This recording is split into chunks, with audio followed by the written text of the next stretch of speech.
Welcome everyone. I'm Josina from Land in Our Names, and I have the great honour of chairing this discussion between Corinne Fowler and Siva, two people I respect enormously and who I learn a lot from in the fields of land, race, empire, history.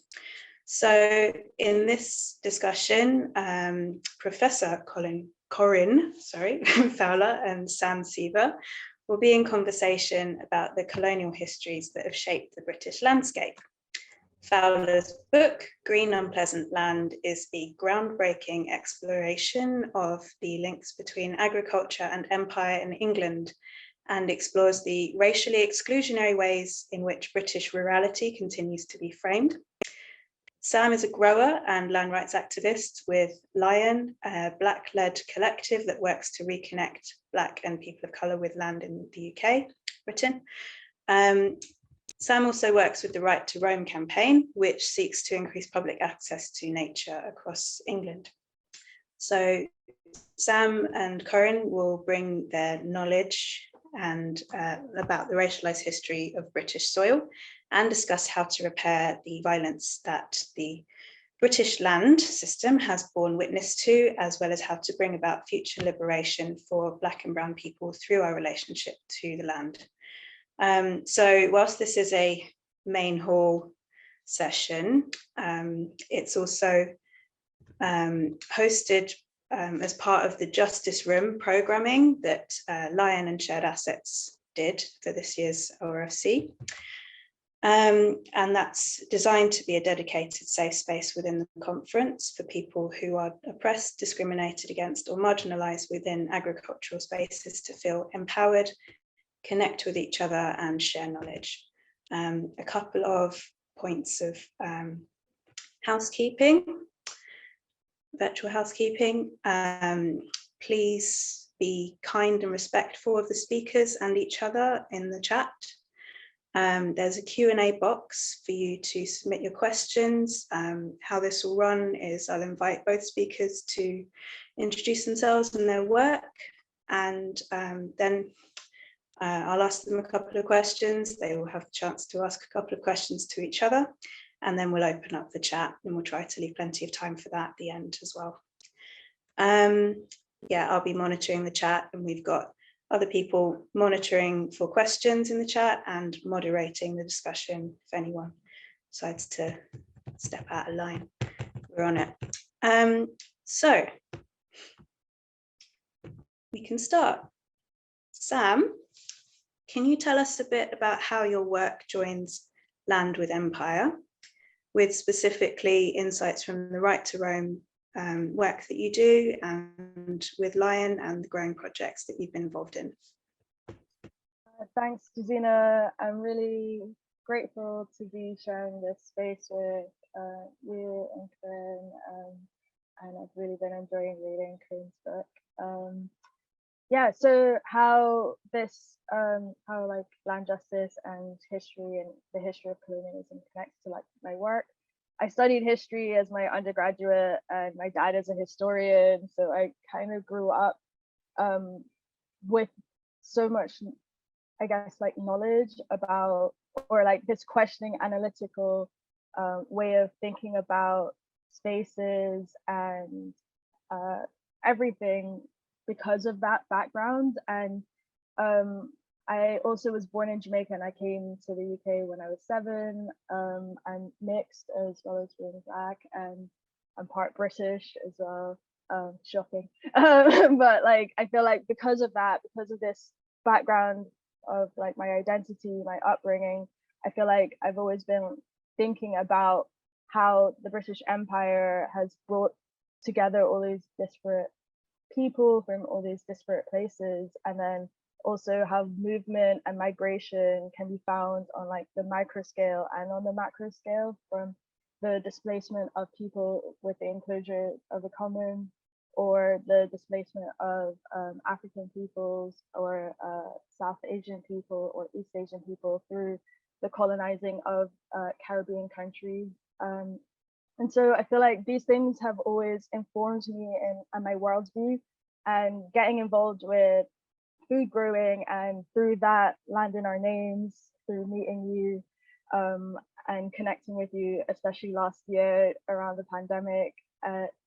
It's like I've always been interested in how to ground anti-racist struggles in something, and realizing that a lot of anti-racism is like or a lot of like oppressive systems are deeply entwined with who controls land, and then those who control land often have the most power. And that's seen in England, if I'm thinking about England specifically, where 1% of the population owns 50% of the land here. So it's really interesting to me, especially doing more work with Lion and with Right to Roam, seeing these connections, seeing these overlaps. Like someone I'm very interested in is Richard Drax, who is, I don't know if he's still serving as an MP for South Dorset, but he has this massive estate that has like these huge gates with like a stag and a lion, and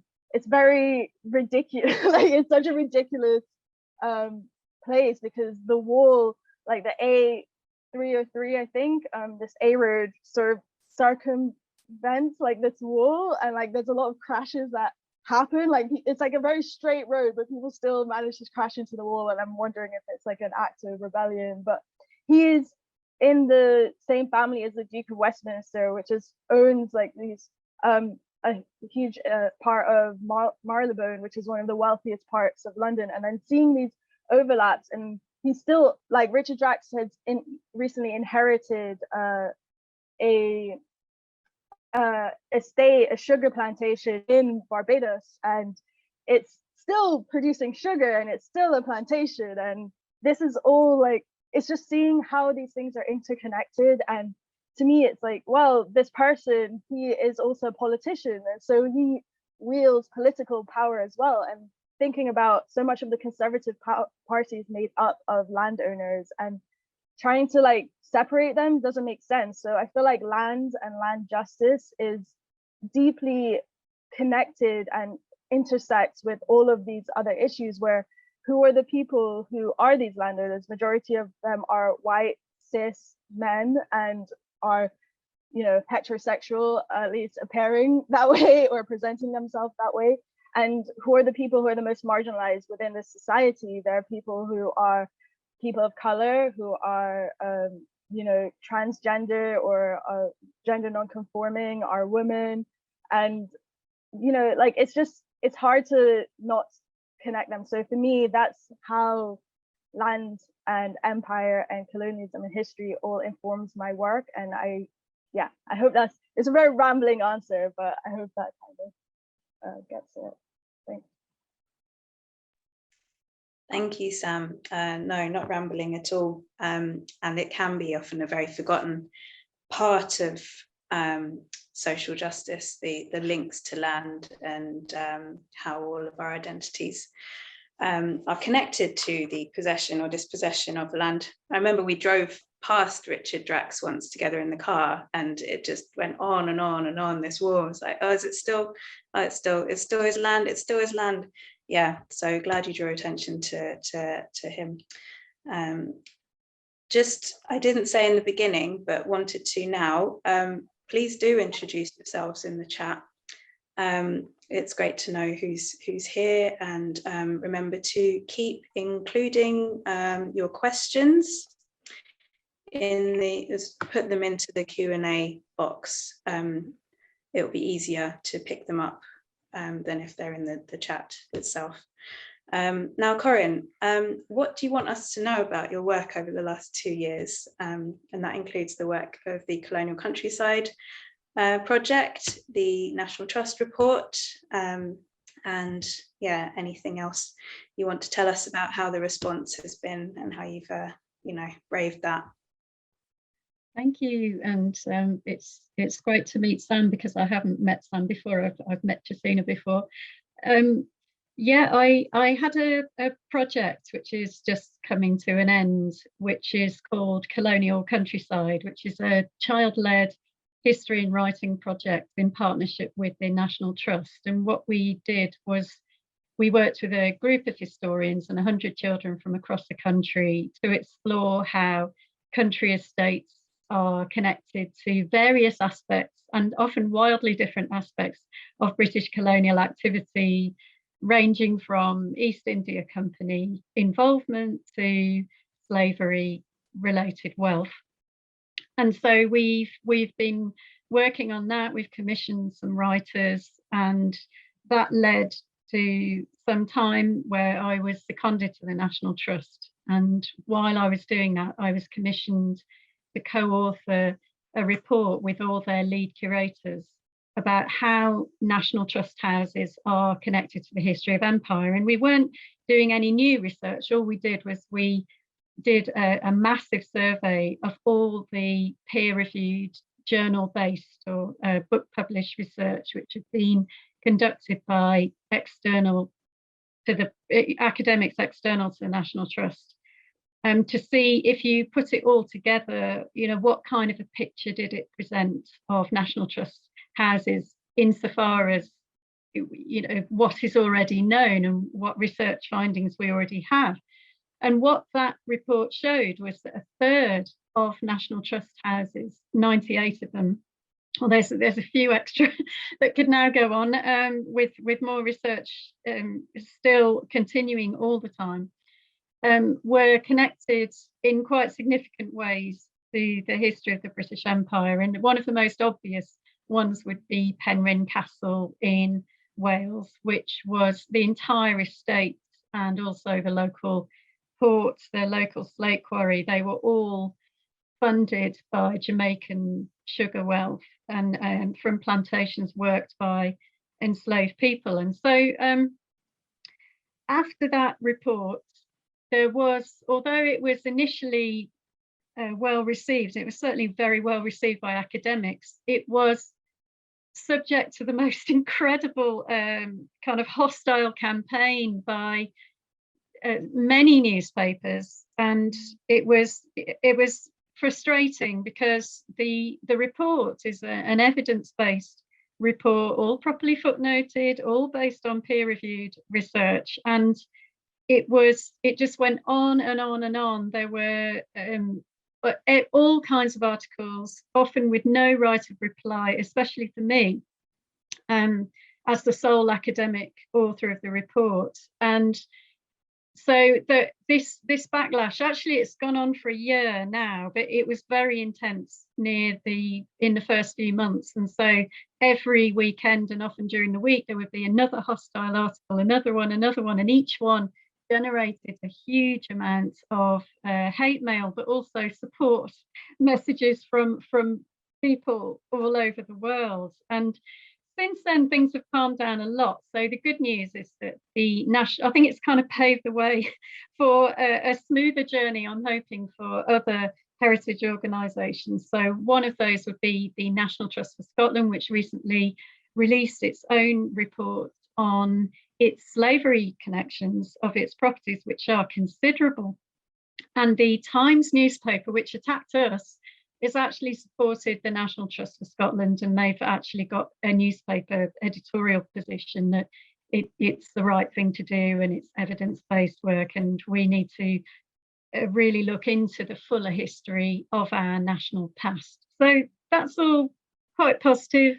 My book has mentioned green unpleasant land, and that was not just about rural racism and the history of ideas about the British countryside, but it does focus very much on literature and contemporary writers and writers of colour within Britain who have rewritten the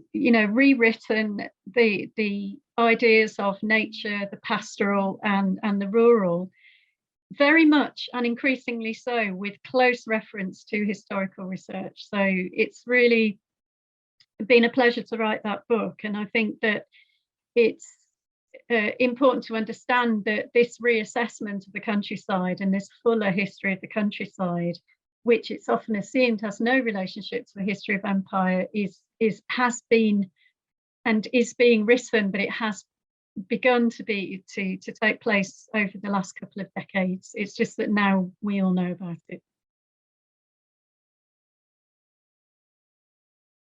Okay, thank you both.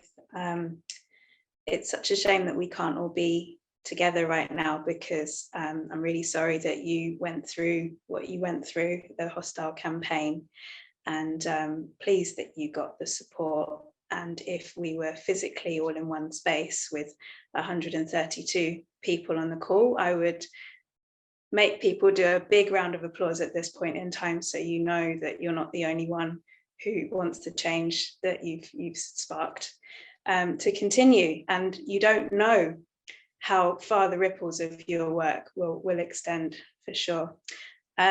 So it might not be immediately obvious to everyone on the call why this matters to the agricultural world. I mean, it should, but let's spell it out.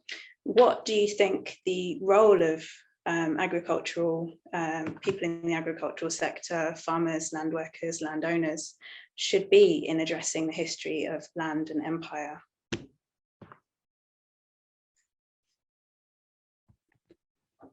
Do you want to start, Sam? Yeah, I'll talk a little bit, and then I would love to hear what you have to say as well. I think why it's important, I think, is because with empire came the rise of, like, I guess, the field of botany, and like how plants were exchanged, and also how products like the breadfruit were brought over to places like Jamaica to feed enslaved workers from Tahiti. And like the history of farming is so interconnected with colonialism, with empire. So many products that we consider British, or food staples that we consider a part of our British diet, are a result of this trade. Like tea is the most obvious answer. It's, often it'll say like Ceylon tea. Ceylon is the colonial name for Sri Lanka. And this is just something that we take for granted. And I feel, especially when we're thinking about agroecological farming in the UK or in Britain, we want to focus on like hyper local. But then what does that actually mean for a world that has, for the past centuries, depended on a global trade network in order to have a functioning food system? And what does that mean in terms of power, and who is benefiting from that? And these are just things that I think you have to question. And also, how can we change the way that we could we have a more ethical and sustainable way of trading with countries in the global south, or formerly colonized countries, in order that's actually empowering to farmers and growers there, rather than rooted in exploitative and extractive histories, And these are just things that I think about, and you can't extract it. Like all of these fields of science are deeply entrenched with the history of colonialism and the history of slavery and so on. And I think to act as if that doesn't affect you because you're just working with plants is ridiculous. And you just need to, like, knowing this history, especially if you're growing on this land, is important, because as Corinne is probably going to talk about, or in her book she talks about, is that British land or English countryside is so intertwined with colonialism. And yeah, those are just my points.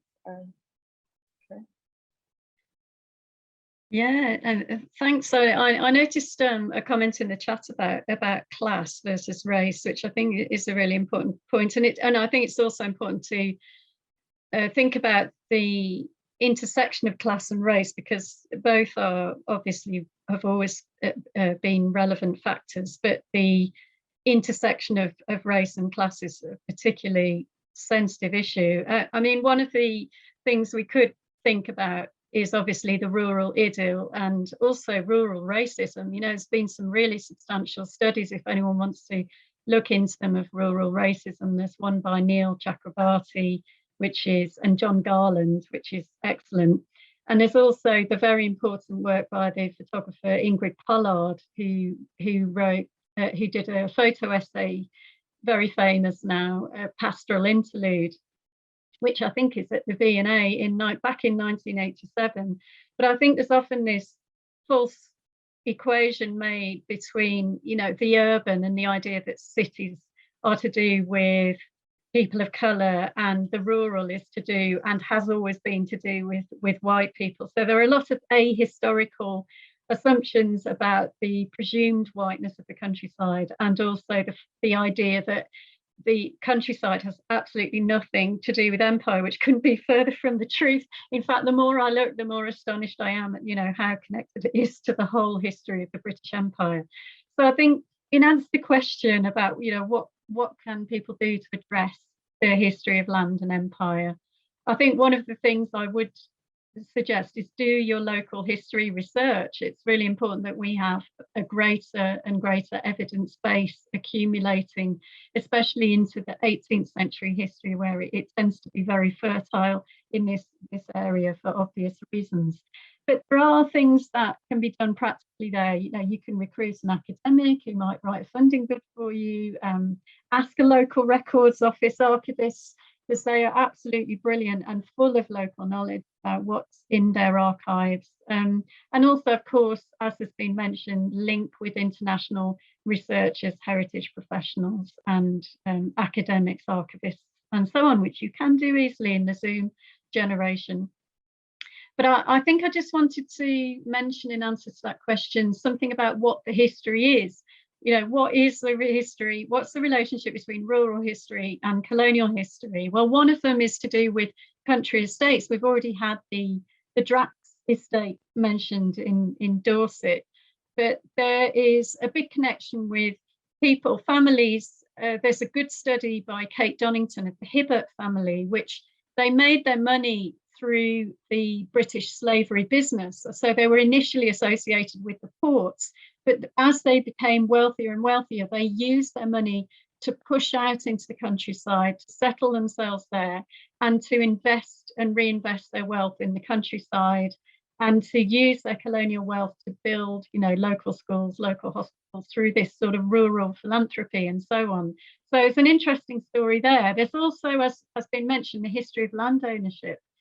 So, for example, there's been some brilliant research done into the Highlands and the Highland clearances, and the relationship between large-scale land ownership in the Highlands and slave ownership, and the fact that an incredibly high proportion of landowners during a particular period at the height of the slavery business were slave owners and sort of West Indies planters, as a sort of historical term.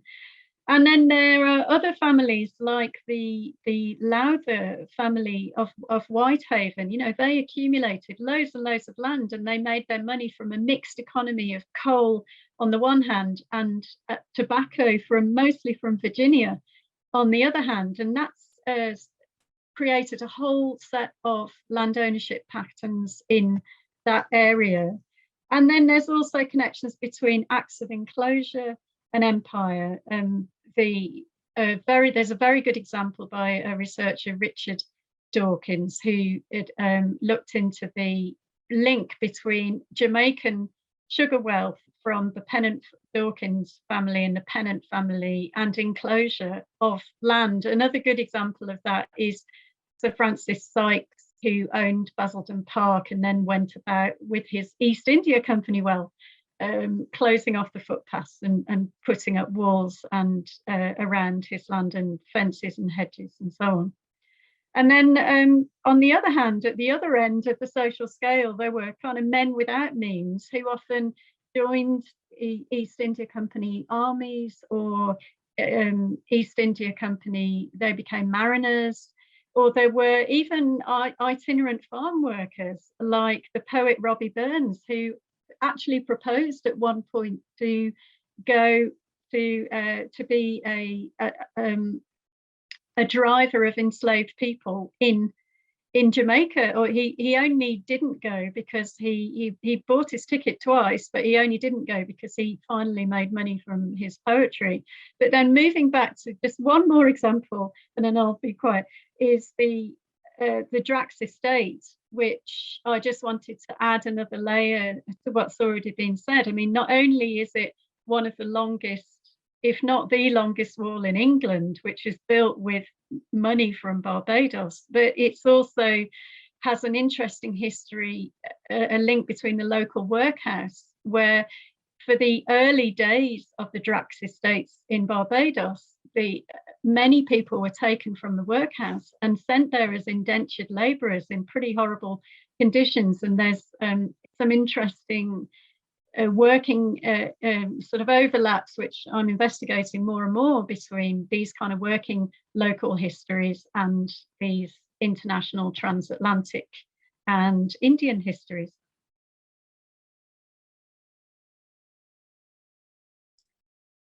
Thank you, Corinne. Your mind is just so full of things that I want to be out there into the world, and very pleased that you've got more work that you'll be telling us about towards the end.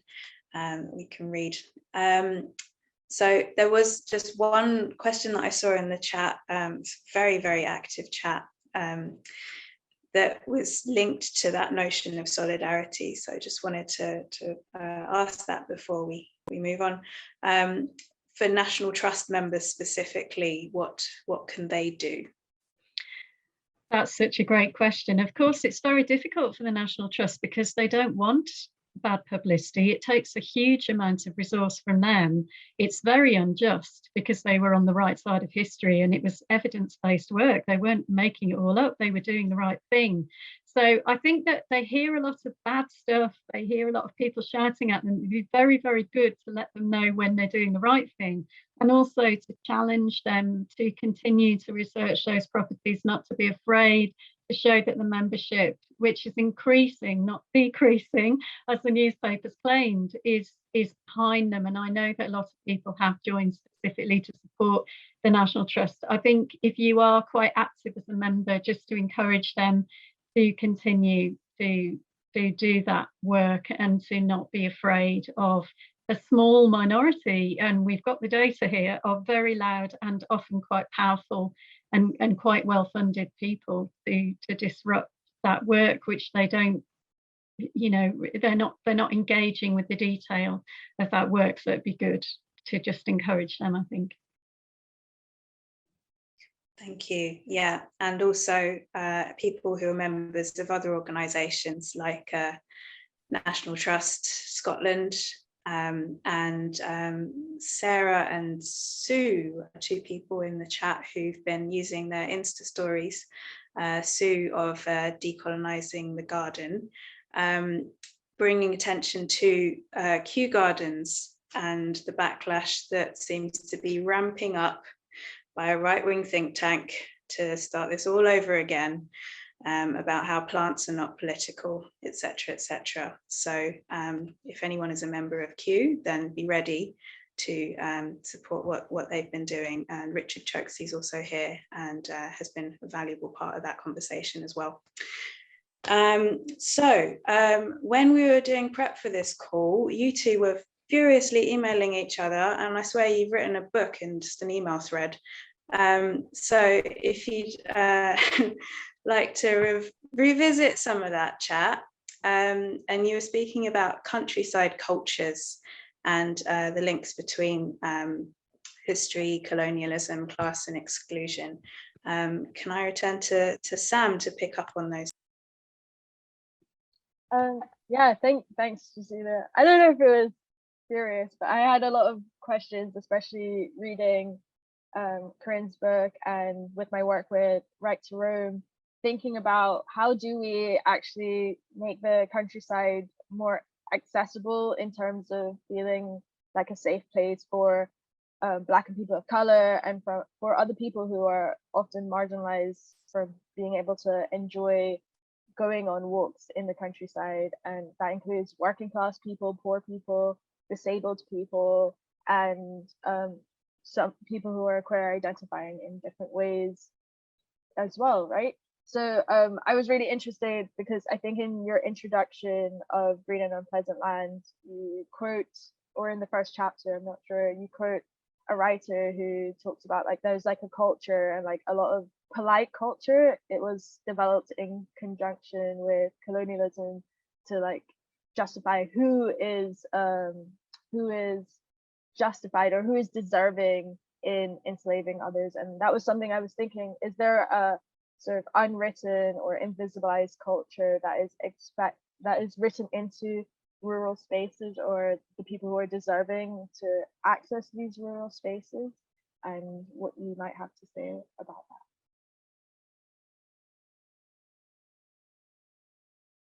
Or Corinne, if you have any thoughts. Sorry.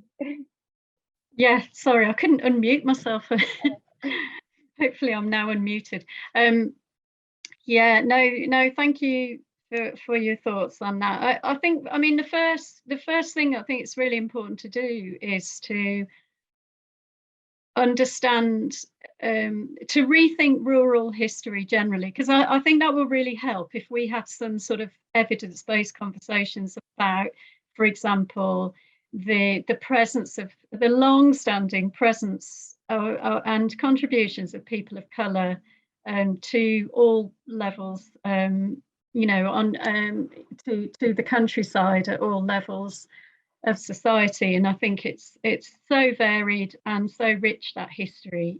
It's absolutely well worth exploring more, researching more, and doing what we can there to yeah, get rid of this idea also that the countryside is entirely separate from the British colonial processes, which it absolutely is not. And so local history is really important here. I think that there's so many brilliant local history projects waiting to be done, and there are so many people willing and wanting to do it.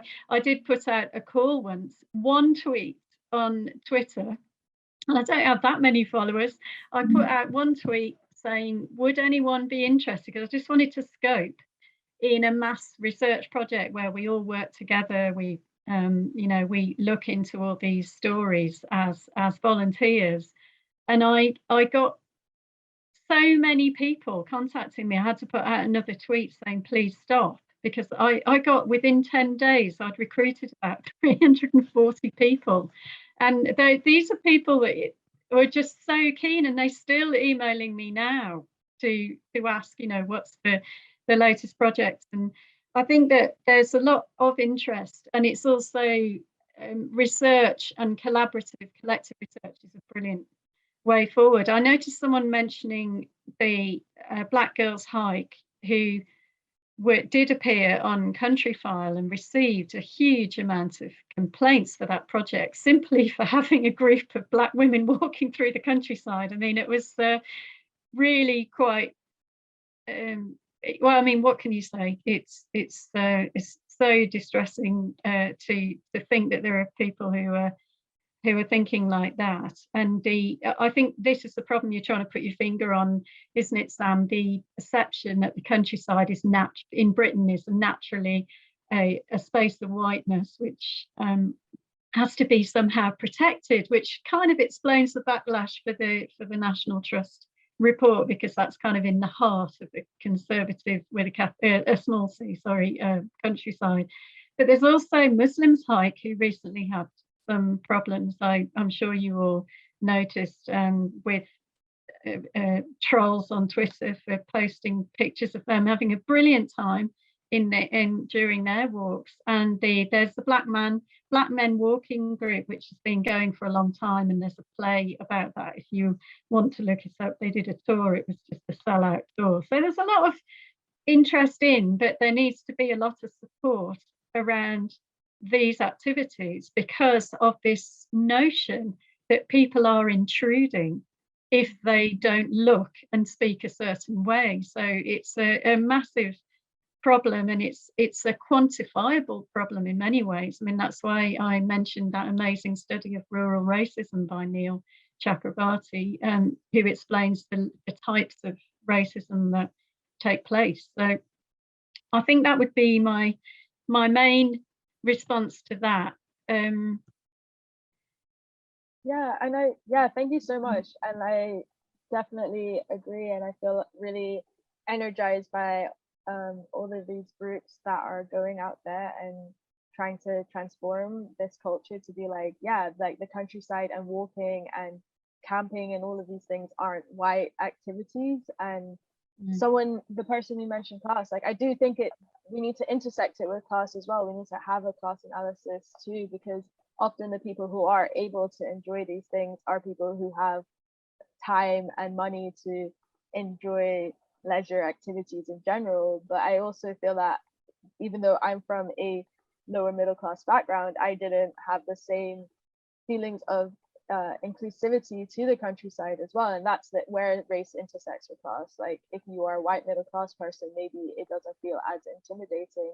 And so much of what I'm really interested in is creating a new culture for the countryside. It's like, how can we create a culture that is rooted in inclusivity, that's rooted in making like the British countryside isn't just like a holiday place for middle class people to escape to, but is a place that is actually filled with vitality, where communities can be like, you know, intersectional or diverse as well. That diversity doesn't have to be sort of just located in an urban space, but also can be in rural spaces, and that these spaces can also be sites of creativity as well. And that's something that I get excited about, the idea that I don't have to live in London in order to find my community, that it could be, you know, we could challenge this idea that the countryside is somewhere that you go to have, you know, a really like a pub lunch, and that might be okay, it might be disappointing, and then you go and see nature, and then you go back home to the slog of being in concrete and commuting on the tube or something, you know. So like that's what I'm really interested in exploring. And I think the work of Muslim hikers, Black Men Walking, Black Girl Hike, and so many other groups to like say, actually we are going to support people who have this shared identity as us to be able to enjoy this, because we know that we exist and we don't need to be erased and like deny ourselves the right to enjoying these spaces or these activities, whether it's bird watching or, you know, camping or whatever. Yeah, absolutely. And I think I mean, what you put your finger on is that all of this is so restorative. I mean, everyone feels better, almost without exception, feels better for having a country walk. I mean, we know that, the research shows us that, and it should be the relaxing for everybody. And I suppose the challenge that we have is that it's culturally speaking, it's a protected zone. I mean, one of the key words for that is conservation, you know, when it came to the heritage sector. But I think that it's really important that it is, in a British sense, in some ways, a final frontier of belonging, which we need to take possession of the countryside to make sure that it is relaxing and genuinely relaxing for everybody of all the categories that you've listed, really. Yeah, and connected to that, one of the questions or like topics that we discussed over email was like this idea of like exclusivity, like how much of the reason that like conservation, right, is that this needs to be protected from people, and then how is that in your mind like connected to, I guess, like class and like the legacies of like colonialism and this idea that, you know, it just builds on the myth of this rural idyll basically. Yeah, and the idea of retreat from the, you know, in the older sense, you know, it was always the idea the rural idyll was a retreat from the city. But if you're not careful, that becomes a retreat from multiculturalism, or, you know, however you want to describe it. So I think it's, yeah, that's absolutely the case. I mean, one thing I wanted to ask you a bit more was about the right to roam and your interest in that. I noticed recently, because you know, just in thinking about what can be done sort of more broadly in giving over more, you know, creating more footpaths, not trying to stop people walking across land. But what's your thinking about the right to roam and its intersection with empire, colonialism, racism, and so on?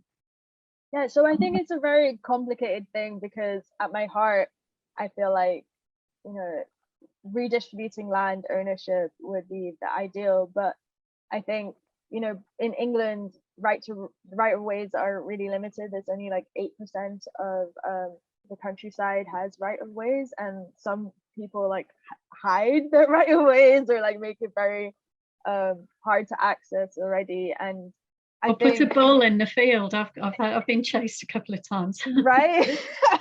Which is terrifying, because bulls, I feel like I've heard that bulls are one of the most dangerous like, I don't know, animals to encounter or something. When I was in Ireland anyway, I got really scared of the idea of encountering a bull. But yeah, so I think for me, why I feel like it's connected to this is that you just need to be able to have a relationship, build a relationship with rural spaces. And, you know, migrating to the UK and growing up in London, I didn't have that connection. I didn't really understand anything outside of London, and I didn't really have a connection to nature or plants. And that's something I only really was able to get from going to university in Sussex, which is in the South Downs, which is a national park. And so you're just surrounded by places that you can walk, that you're not forbidden from enjoying, and how healing that was for me, and also helped me develop a relationship with like with the countryside and with nature. And I feel like you need to be able to have that relationship to then be able to question, wait, who owns this? And why is it that there's some places that I'm allowed to go to? And like, why is it that so much of Britain is, you know, hedgerows and fields, and what happened to all of the forests? And all of these questions started emerging for me. And I think if people have more of a right to access the countryside, and that for their own mental health and well-being, like that's majority of the people who live in polluted areas, like urban areas, are Black and people of color. And if they were able to get out and to enjoy being in nature, and also if we have more trees and parks and green spaces in these areas and have less pollution as well, like having that, being able to develop a relationship with non-human beings, with nature, with natural spaces, green spaces and blue spaces, is so nourishing, and can be like a call to action.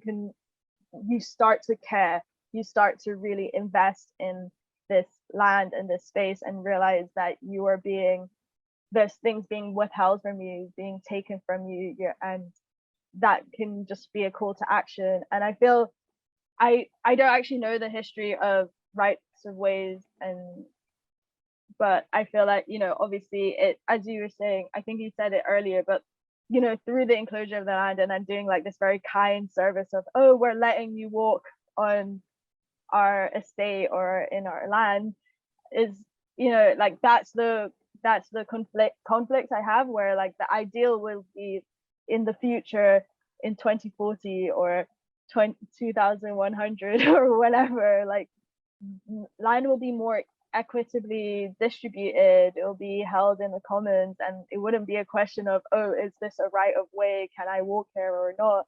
It's just more that like you don't feel, you know, not having to face any repercussions for just going for a camp or enjoying the countryside without it being a transactional relationship. And I think that's what I want, and I want it to not just be for people who are already within like niche hobbies like rambling or whatever. Thank you both.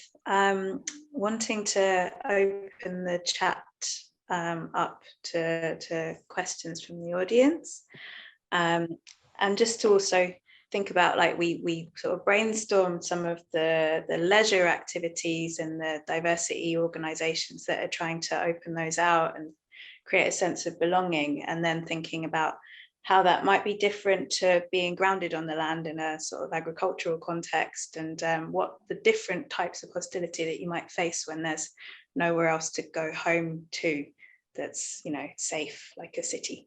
And then that connects to reparations and reparative justice, and what resources people might need, what forms of support that people might need in order to be grounded in rural contexts as a minoritized group. So we've got two questions that kind of address this. I'll sort of smush them together in the interest of time. Can anyone comment on reparative justice? That's from Kath from Sustain.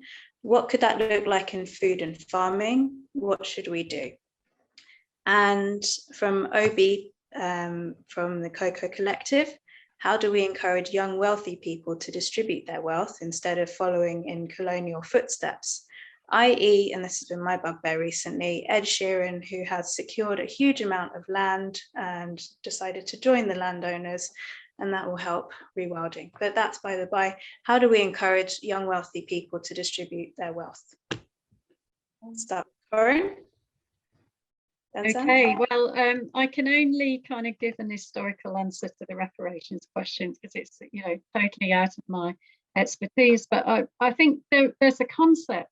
We can sort of start with the history, start with the research, because it's good to understand what the historical context is. And one of the things that Catherine Hall talks about, who is the director of the Legacies of British Slave Ownership Project, is that history can be a form of reparation. You can do reparations through changing the historical account through evidence-based work. So that's, I think, quite useful. And another thing I became aware of recently is there's a brilliant project in East Lancashire called Homespun, which is where a group of people were it was the project allowed a group of people to go onto a part of somebody's land which was generally wasteland, and it really needed clearing and everything, and a load of volunteers came together, clear this land and to grow flax and indigo, and to be with the aim of, you know, growing it and then harvesting it and then creating a pair of homegrown jeans using the indigo for dye. And it was a really brilliant project, and you can see some details about it in the Blackburn Art Gallery and Museum. But I think that giving over pieces of land which appear to be wasteland for these kinds of projects would be a really good step, a small but very doable step in the right direction. But you know, beyond that, I can't really give a sophisticated answer to the reparations question. I think you just need to have a really precise idea of what the history is, what damage has been done, and what, you know, then it's a question of interpretation for how you think that, you know, what the precise legacies of that are. Whether that's regionally varied, which it may well be, and then think about what kind of projects might just contribute to leveling the playing field a bit more. Brilliant, yeah. Thank you. Over to Sam for a sophisticated answer. Yeah, thank you so much, Corinne. I completely agree. I feel you can find Lion's working definition of reparations on our website, actually in our blog post reflecting on last year's conference. So you can check that out. And so much of what we think about reparations is rooted in resources like money and land and things like that, but also in healing, in being able to, and healing as in being able to access green spaces, being able to learn to grow, to being able to access like mental health services and so on. But also history, I feel like that's something that this country, I feel like, is very effective at historical amnesia, and also what's the word, like it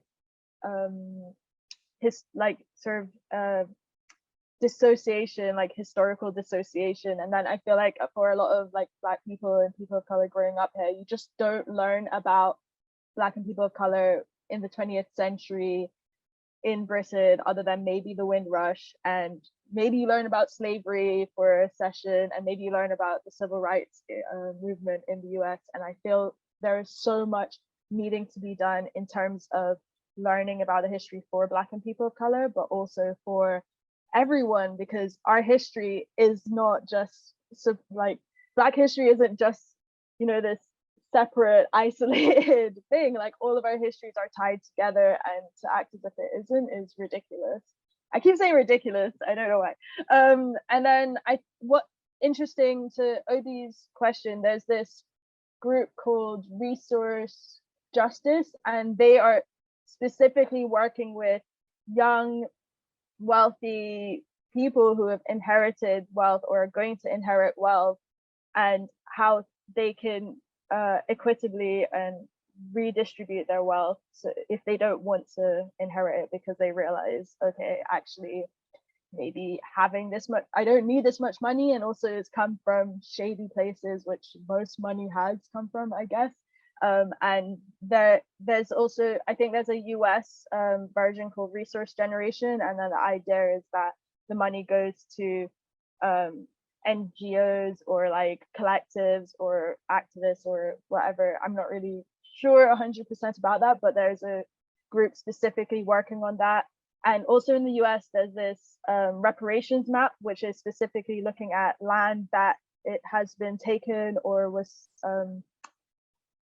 connected to like sharecroppers and to slavery and stuff like that. And if people are inheriting that land or like they own that land, but then they want to give it to like Black or people of color who cannot access land as easily, then this reparations map collective helps redistribute that land. So it's not just like a philanthropic thing where you kind of, the recipients need to prove that they're deserving, but something like that would be cool. Brilliant, thank you. And I did want to mention something, sorry, Josina, just in response to that keeps coming up, and I think it's one of the things that I've noticed is the overlap and the entanglement of the histories of working people, of agricultural workers, of weavers and spinners and wool workers and all of that, and colonial history. So I think that rather than this being a divisive thing, it's possible to recognise that those kind of working histories, which aren't on the curriculum, as someone mentioned, are also repressed histories of Britain, and that we can come together across, you know, from different backgrounds, and to think about how these are shared histories, how they overlap and work together, as well as in more specialist and separate ways. So I just wanted to mention that, really, because I think it's quite important. It also came to mind that I'm sure lots of people know that if you go into lots of supermarkets, you can find some special kind of sausages by the Black farmer, someone who calls himself the Black farmer, and he is actually politically on the right. I think he stood as a Conservative MP at one point, but he did try to, and he had very many schemes to bring inner city kids into his farm and got them working on his farm and so on, and he had quite a few schemes there, which I think is interesting. Yeah, there's actually an article written about following up with those young people. I don't know if we'll be able to post a link to that. We are actually almost about to run out of time, so very sorry that we've not got round to everyone's questions. There's so much meaty conversation to be had going forward. But to finish off, I'd love to hear from both of you about what work you're excited about this year and how it connects to colonialism, land, race, empire. Since I'm unmuted, I can talk a little bit. There's a lot of things in the work, especially with Lion and with, but I'll talk a little bit about with Right to Roam. We are planning to have a big walk led by Black and people of color at Kinder Scout, and we're still finalizing the details, and we'll be sending out, reaching out to different groups and organizations and see how that can look. And yeah, and I feel like we're doing, and with jumping with Lion, we're doing jumping fences research with, so we're right now looking for a researcher who's going to interview different Black and people of color who work in farming or growing across the UK to find out about what the barriers that they're facing and how that can inform the future development of Lion, whether that's setting up a land trust or whatever. And yeah, so if you're interested in applying for that, it's on the jobs community board. And yeah, it's really exciting. Thank you. That all sounds amazing, Sam. Yeah, I just wanted to mention a couple of things that I commissioned as part of the Colonial Countryside project, 10 writers to write about 10 National Trust houses. And so we are finally going to publish that next year with People Tree Press, which is a Leeds-based independent publisher. And that will contain the commissioned writing and historical essays about the history behind the stories and poems that we commission. And the other thing I'm working on is a book for Penguin with it's called The Countryside, 10 Walks Through Colonial Britain. And it's I'm basically walking through different regions of Britain and looking into their unique colonial connections, and I'm walking with people who have ancestral connections to empire to think about what that history means on a human level, what's at stake and why it's important to discover and talk about it. So I'm really loving writing that book because it's bringing more and more of these rural histories beyond the country house and the country estate, just ordinary rural societies, and thinking about how closely connected they are to the British Empire, but in such unique ways, uniquely different ways, according to which part of the country I'm walking through. So no, that's been amazing writing that book. I'm still sort of midway through.